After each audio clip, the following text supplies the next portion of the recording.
What's going on, Dragon Ballers? Welcome back to another deck profile. This time we're going to be going over a deck that I've been seeing a lot of people ask about on the Facebook groups. Going to go over my set 4 Demigra list that I've been working on. But before that, I want to thank 101 of you special people that have subscribed to our channel. As of this point, we are at 101 subscribers on the Crosswell TCG channel, and I'm just so grateful for that. Thank you guys so much for following us. It's really heartwarming to see that 101 of you guys are really liking the content I'm putting out. If you guys want to see anything more from us, anything specifically that we're not doing, or that you just are really interested in seeing that other channels aren't doing, anything like that, please let me know. Send me a message on Facebook. My name is Joey Palladino. I'm always posting in the Facebook groups. So please, if there's something else you want to see from us, please let me know. I'd be glad to put something together for you guys. And now with that being said, we will get into the deck profile. So the new set 4 Demigra leader, he is a black leader. His effect on the front side, when he swings, you mill 3 from the top of your deck, and if those cards are all black cards, you draw 1. So this deck really seems like it has to be played mono black. It doesn't seem worth it to play any other color and then not get the draw, because at that point it seems like a worse mass sand. You're not swinging with critical. You have to attack to get his effect off, so you're going to be giving your opponent a card. And this deck honestly does struggle a bit against decks that you want to stall out, kind of like SS3 when they're not really getting the ball rolling. So you have to draw the card to make it worth it. So mono black is definitely the way to go. Then at 4 life, he untaps 2 energy and flips over, and becomes the Ghastly Malice Demigra. So he has the ability of Wormhole, which allows you to Overwhelm and Dark Overwhelm a total of twice per turn. So that does not mean you get 2 Overwhelms and 2 Dark Overwhelms. You do not get to do that 4 times. You get a combination of 2. So you can Overwhelm twice, you can Dark Overwhelm twice, or you can Overwhelm and Dark Overwhelm once. So that's how that works. Auto, swing, draw a card, and then activate main once per turn. You can take 3 cards from your warp and place them back in your drop area. So he kind of facilitates you having the ability to Overwhelm twice in a turn, but only for the 3 drop Overwhelms in the game. So we're going to get more into why I built this deck the way I did once we get into the main deck, but we'll keep that in mind for now. So we've got 4 Time Control Cronoa. This card is the infamous Shugesh killer. So you're going to have a generally good matchup anytime you face a yellow deck using Shugesh. But the reason I'm playing her at 4 generally is because she is a black Majin Buu. So she's just a typical black turn 1 play, draw card. So really strong there. Then we've got the 4 Toa Space-Time Unleashed. So she scries the top 7, searches any Mass Sand or Mira, which we have a couple targets we'll get into later. So the way I like to play this deck is a lot of these aggro decks are really trying to rush you down really fast. And especially any of these leaders that are just attack, draw a card, it's kind of mindless. Turn your leader sideways, swing, draw a card.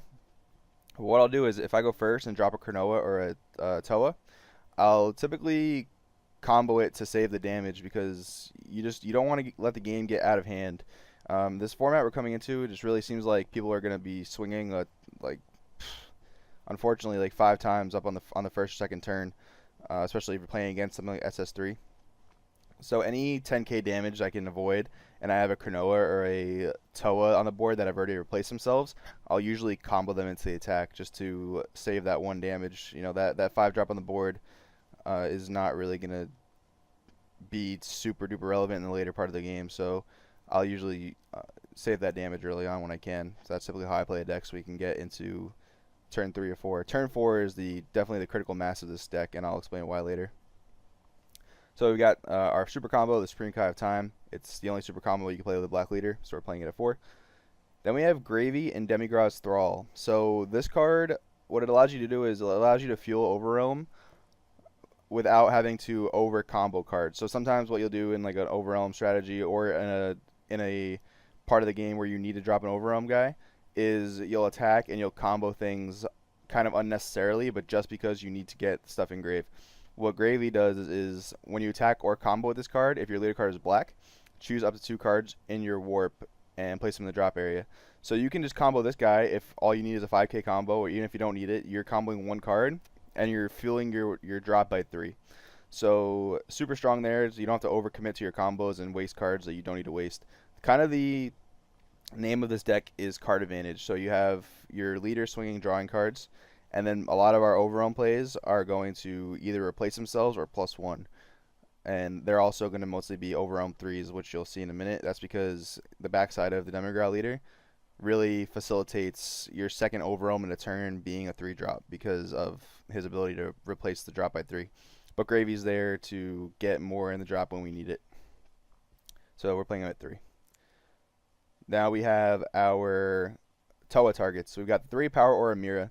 So Relentless Destruction Mira is definitely the better Mira, I think, across the board. But in this deck, you're not typically going to be denying your opponent hand size.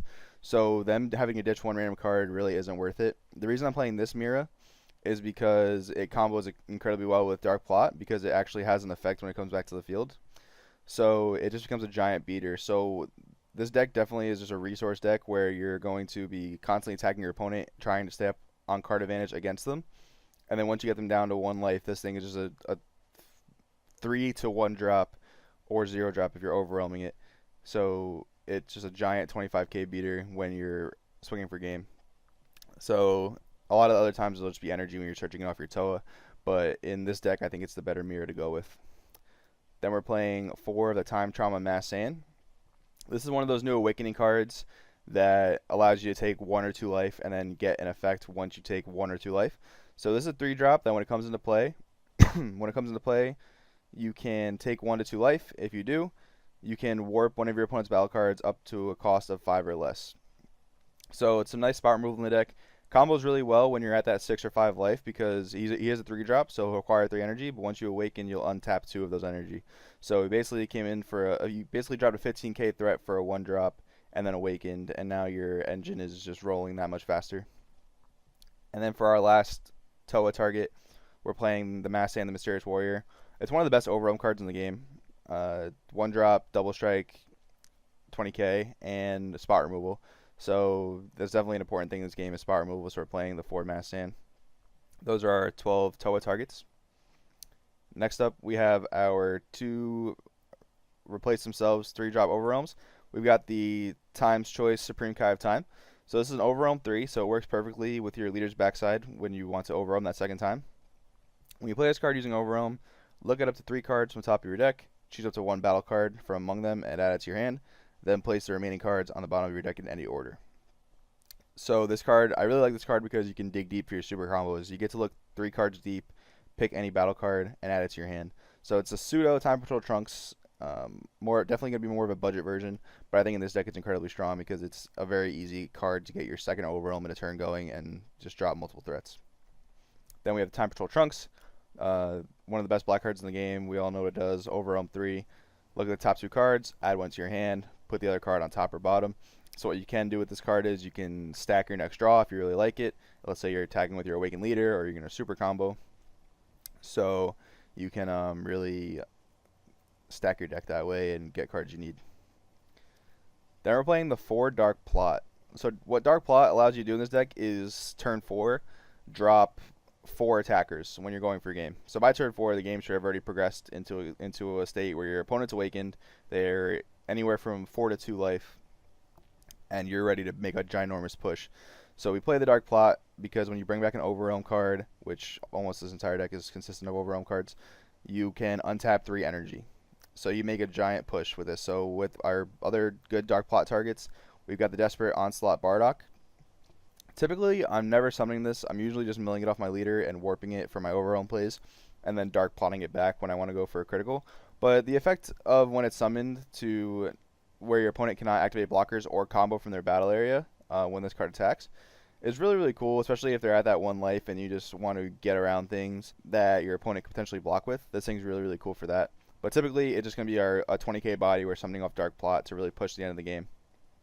Our other one, which is slightly better depending on the situation, we've got the Trunks Power Overseeing Time. This is typically looked at as one of the best Overwhelm cards in the game. It's an Overwhelm 4 2-drop, add any card back for your warp, and it has permanent double strike. So the really cool thing about the Onslaught Bardock and the Trunks is that off Dark Plot, they have permanent effects that actually exist when they come back. So the Bardock has a critical, the Trunks has double strike, so those both are really great attacking your opponent when they come back off Dark Plot. And also the Power Aura Mira also will have an effect as well. So you can either get a giant beater, a critical with a giant body, or a double striker that can help you go for game when your opponent's at 2 life. So really, really like these cards in combination with Dark Plot. So on turn 4, typically what you'll try to do is Dark Plot any one of these 3 guys back. Then you'll make your first overwhelm play, which could be any other one of these guys. It could be a Mass Sand, and you can fuel that after you've maybe comboed with your Gravy, or super comboed, or comboed on these 1-drops off your board. And then you're going to use your leader ability to get 3 back to your drop area. And then your other attacker is most likely going to be either a Power or a Mira, a Time Portal Trunks, or a Supreme Kai of Time. So that's going to be your big turn 4 push. And then we have the last 3 cards in the deck, the 3 Scientist Foo. So also, and again, one of the best cards in the game. 1-drop, Overwhelm 7, draw 2, and it has double strike, 25k body. So it's great pressure for game. The thing with this deck is it consists of a lot of the best cards in the game. Like we have the Power Overseeing Time, we have the Mass Sand, we have the Foo. But the thing is, it is kind of a learning curve. You need to be able to manage your graveyard, manage your grave resources, know what to combo out of your hand in order to fuel that grave. I really, really like the package of these 3 drops for your second overwhelm plays on your Awaken side, because they do replace themselves, and the name of this deck is definitely resources. You want to either be playing cards that are getting you cards back, or removing your opponent's cards. And realistically, the only exception to that is Gravy, which you need to facilitate your plays, and Power Aura Mira, which is a lot of times searchable energy, or just swinging for a ginormous 25k body. But yeah, I really think this is a good way to play the deck, especially because of that ginormous turn 4 push you can make.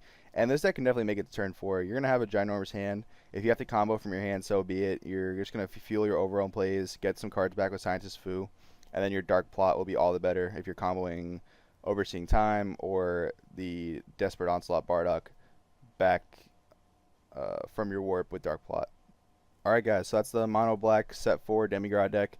Please let me know what you think about the deck, the main deck choices, anything you would potentially play differently in the deck. If you liked this video, please give a like, please subscribe. It would really, really mean the world to me. If you like what I'm doing, I really hope you follow me so I can get you more great Dragon Ball Super content. If there's any other kinds of videos you want to see, please do not hesitate to comment on this video or send me a message on Facebook. Joey Palladino, I'm always in the Dragon Ball Super chat. So yeah, this has been Crosswell TCG, and we'll see you next time.